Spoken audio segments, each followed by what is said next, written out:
चंडीगढ़ से बड़ी खबर सामने आ रही है। आपको बता दें कि अकाली दल के दोनों गुटों का होगा विलय। बड़ी जानकारी आप तक पहुंचा रहे हैं, जहां पर शिरोमणि अकाली दल और एसएडी संयुक्त का विलय आज शाम 4 बजे होगा। दोनों दलों का विलय, दोनों दलों की होगी संयुक्त प्रेस कॉन्फ्रेंस। बीजेपी के साथ हो सकता है अकाली दल का गठबंधन। आम चुनाव के मद्देनजर ये गठबंधन हो सकता है। बड़ी जानकारी आप तक चंडीगढ़ से पहुंचा रहे हैं, जहां पर दो दलों का विलय होगा। आपको बता दें कि शिरोमणि अकाली दल और एसएडी संयुक्त का विलय होने वाला है। आज शाम दोनों संयुक्त तौर पर प्रेस कॉन्फ्रेंस भी करने वाले हैं। ये बड़ी जानकारी आप तक पहुंचा रहे हैं, जहां पर चंडीगढ़ से बड़ी खबर सामने आ रही है। चंडीगढ़ से बड़ी खबर आप तक पहुंचा दें कि अकाली दल के दोनों गुटों का विलय होगा। शिरोमणि अकाली दल और एसएडी संयुक्त का विलय होगा। आज शाम 4 बजे होगा दोनों दलों का विलय। दोनों दलों की होगी संयुक्त प्रेस कॉन्फ्रेंस। बीजेपी के साथ हो सकता है अकाली दल का गठबंधन, और आज आम चुनाव के मद्देनजर ये गठबंधन हो सकता है।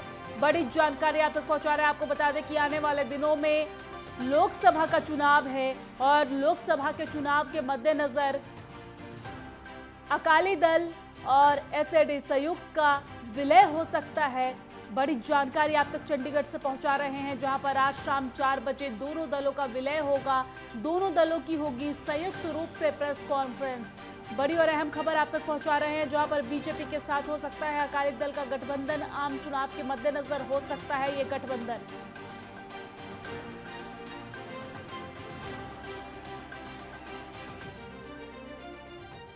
और इसी खबर पर ज्यादा जानकारी के साथ हमारी संवाददाता ईशा ठाकुर लाइव जुड़ गई है। ईशा, अकाली दल और एसएडी संयुक्त का विलय हो सकता है। आम चुनाव के मद्देनजर ये विलय होगा।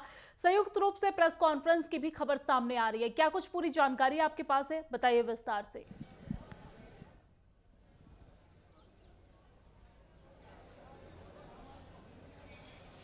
बिल्कुल, देखिए, लोकसभा चुनाव को लेकर अब पंजाब में भी गतिविधियां तेज हो चुकी है। इसी के मद्देनजर शिरोमणि अकाली दल और शिरोमणि अकाली दल संयुक्त की ये बैठक आज होने जा रही है। और ये बैठक शिरोमणि अकाली दल संयुक्त के जो नेता हैं सुखविंदर सिंह ढींडसा और परविंदर सिंह ढींडसा, उनके घर पर होने वाली है।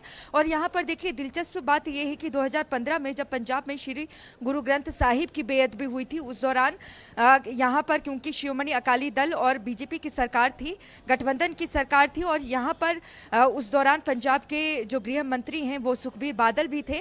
और ऐसे में सुखबीर सिंह बादल से ही नाराज होकर सुखदेव सिंह ढींडसा ने शिरोमणि अकाली दल को छोड़ा था, और उसके बाद परमिंदर सिंह ढींडसा ने भी यहाँ पर शिरोमणि अकाली दल से किनारा किया था। 2019 लोकसभा चुनाव की अगर बात करें तो संगरूर से चुनाव लड़ा था परमिंदर सिंह ढींडसा ने, जो सुखदेव सिंह ढींडसा के बेटे हैं।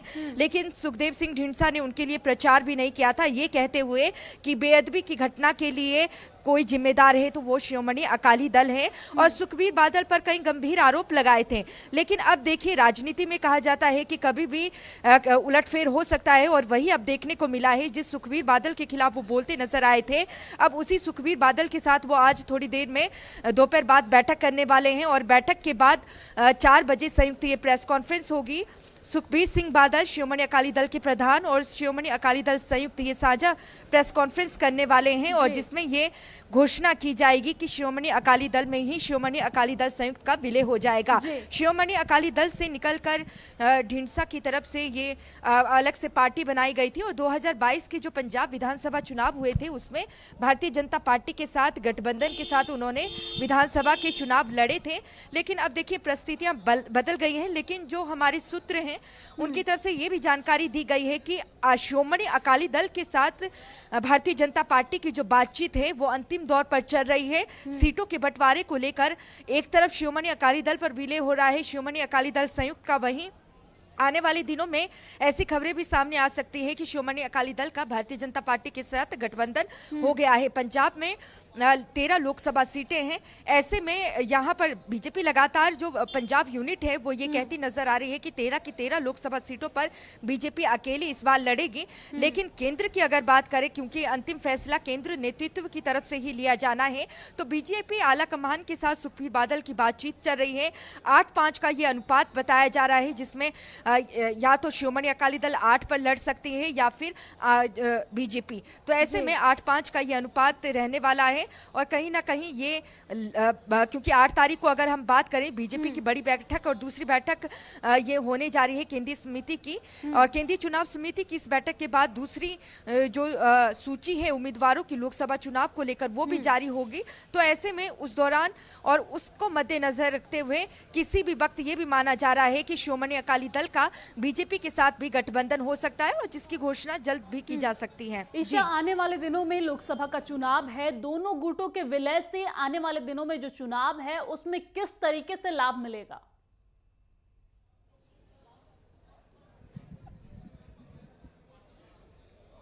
बिल्कुल, देखिए शिरोमणि अकाली दल की बात करें तो पंजाब की बहुत पुरानी पार्टी है और सिख पंथ से जुड़ी पार्टी है। हाँ, और अगर हम बात करें शिरोमणि अकाली दल की और क्योंकि प्रकाश सिंह बादल जो कि पंजाब के सबसे ज़्यादा मुख्यमंत्री भी रहे हैं वो इस वक्त हमारे बीच में नहीं रहे हैं, जब वो और एनडीए से शिरोमणि अकाली दल ने जब किनारा किया था केंद्रीय जो कृषि कानून लेकर आई थी केंद्र सरकार उसके विरोध में किसानों के पक्ष में एनडीए से सबसे पुरानी नाता किसी पार्टी का था तो वो शिरोमणि अकाली दल का ही था।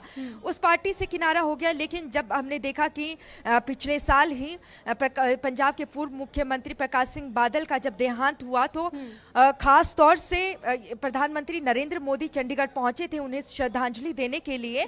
तो यहाँ पर ये माना जा रहा है क्योंकि अकाली दल का ग्रामीण इलाकों में और सिख पंथ की से जुड़ी पार्टी है तो सिख लोगों में काफी ज्यादा पकड़ है और किसानों में भी, तो कहीं ना कहीं इससे बीजेपी को फायदा जरूर हो सकता है क्योंकि पंजाब की अगर बात करें पंजाब में बीजेपी कमजोर जरूर है लेकिन शहर में बीजेपी की पकड़ है। तो ऐसे में दोनों ही चाहते हैं कि यहाँ पर गठबंधन हो ताकि आने वाले अगर गठबंधन होता है तो इसका फायदा दोनों ही पार्टियों को हो। जी ईशा, अगर देखा जाए तो एक तरफ किसान जो है वो केंद्र सरकार से नाराज हैं, लगातार प्रदर्शन कर रहे हैं और दूसरी तरफ विलय की ये खबर, क्या विलय होने के बाद किसान जो नाराज हैं वो मान जाएंगे या फिर केंद्र सरकार के समर्थन में एक ये अच्छा कदम होगा?